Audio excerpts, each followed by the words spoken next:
Inspiratif hidup. Jangan jadikan kegagalan kemarin sebagai penghambat hari ini. Semangat untuk membuat hari esok lebih baik melalui hari ini.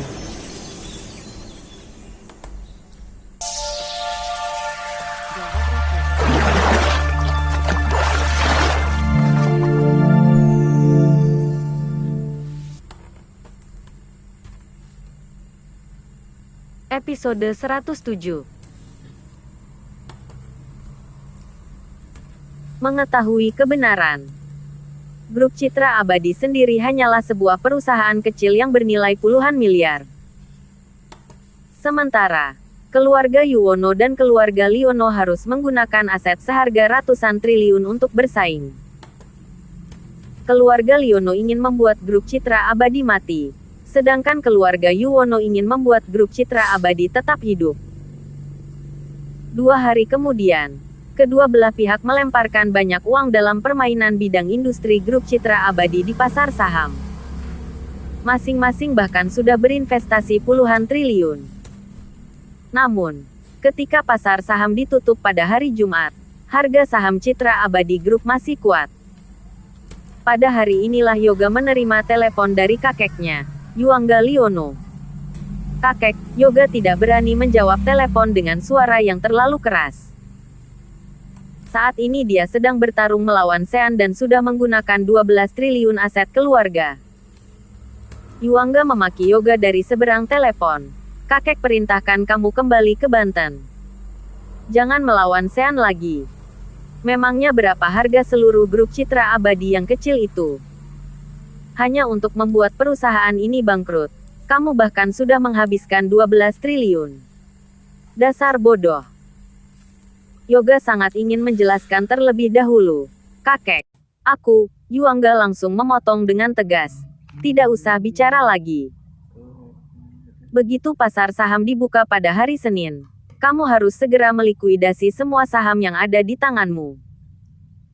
Seperti yang sudah kakek katakan, sementara ini kita tidak ingin bertarung melawan keluarga Yuwono." Yoga menutup telepon dan menggertakkan giginya, lalu berteriak dengan frustrasi, "Ah! Tanda seru! Tanda seru!" Yoga melemparkan iPhone yang dipegangnya ke lantai dan meraung. "Kenapa kakek Sean bisa mendukung dan memberinya uang yang tak terbatas jumlahnya, sementara kakekku tidak bisa? Tanda seru! Keluarga Liono kami sama sekali tidak takut pada mereka." Yoga merasa jika pasar saham dibuka pada hari Senin, maka investasi dan kerugian yang telah dialaminya pasti sudah permanen dan tidak akan mungkin bisa didapatkan kembali. Jika begini, apa yang sudah dilakukannya sampai tahap ini menjadi sia-sia. Namun, dia tetap harus mendengarkan apa yang dikatakan kakek. "Aku kalah. Tanda seru! Tanda seru!" Yoga berlutut di lantai dengan penuh amarah. Rambutnya acak-acakan. Saat ini dia terlihat seperti orang gila dan sama sekali tidak seperti seorang tuan muda kaya raya. Setelah beberapa saat, Yoga tiba-tiba mengangkat kepalanya dan tatapan matanya terlihat sangat kejam. "Sean, kamu sudah mempermalukan bibiku. Meskipun aku memang tidak berhasil merebut istrimu, setidaknya Cahyadi pernah menginjak-injak harga dirimu. Haha. Aku yakin kamu masih tidak tahu apa-apa. Kami kira Cahyadi dan istrimu tidak melakukan apa-apa malam itu, kan?"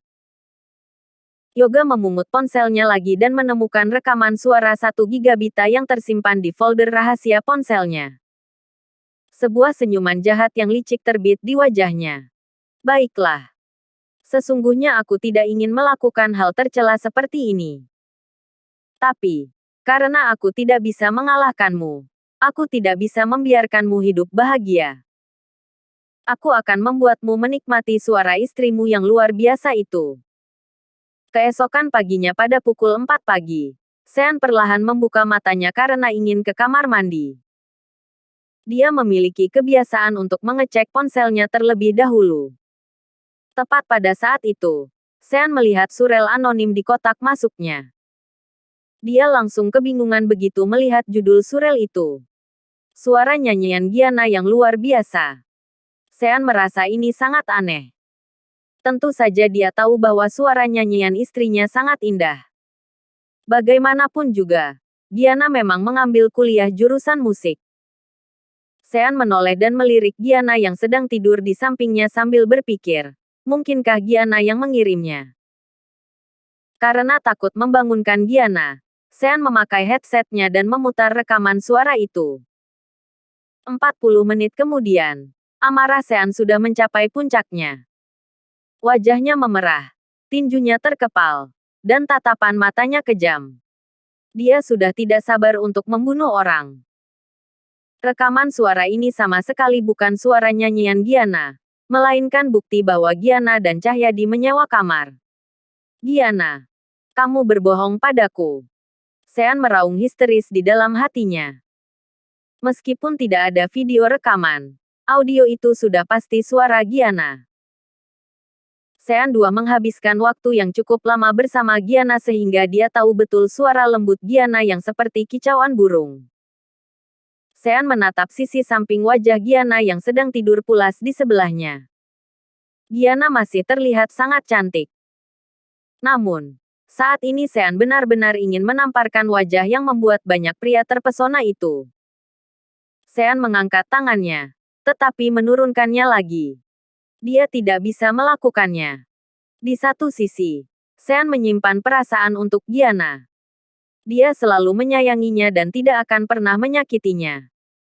Sean juga tidak pernah memukul wanita manapun seumur hidupnya karena ini merupakan prinsip hidupnya.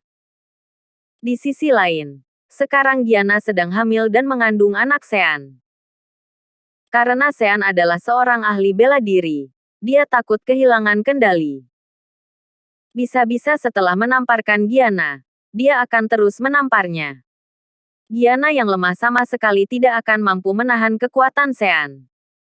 Bahkan, bisa-bisa anak di dalam kandungannya akan keguguran. Sean tidak memukul Giana dan bahkan tidak berniat untuk mempertanyakan mengapa Giana berbohong padanya. Itu karena sebenarnya masih ada satu alasan yang lebih penting.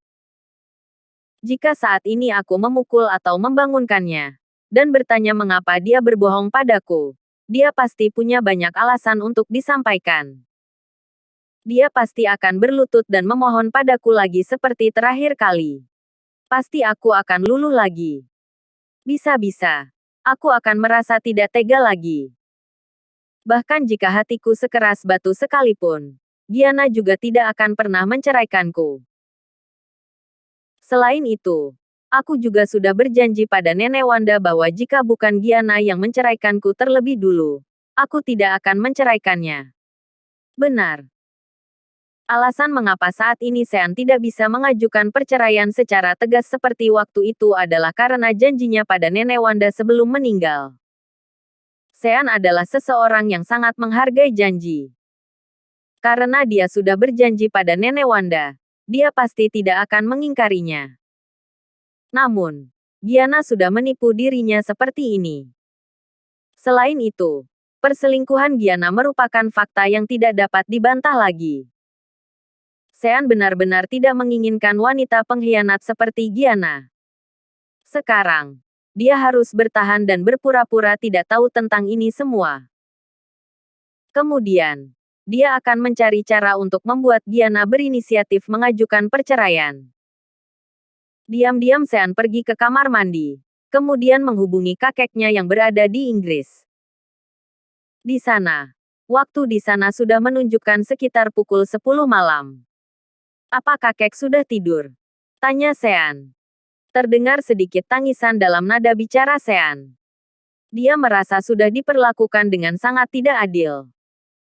Sean tidak bisa bertanya dengan tegas pada istrinya sendiri mengapa dia dikhianati. Dia juga tidak bisa melampiaskan emosinya. Kakek Sean bernama Charles Yuwono. Hanya sedikit orang yang tahu nama ini. Semua pemimpin bisnis domestik yang pernah bertemu dengannya hanya memanggilnya dengan sebutan Tuan Besar Yuwono. Sean, kamu sangat jarang menghubungi kakek duluan. Apa yang terjadi? Tanya Charles.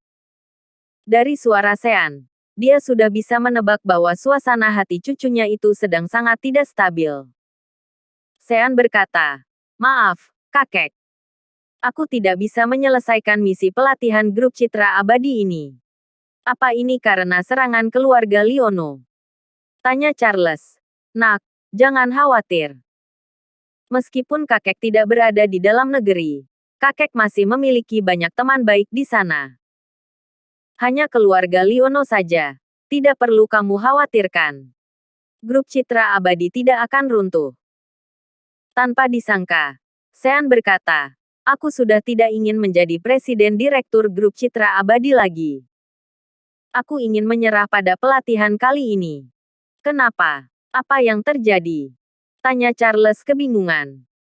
Akhirnya Sean memberitahu kakeknya mengenai semua yang terjadi antara dirinya dan Gianna. Setelah Charles mendengar ini semua, dia juga menghela napas panjang.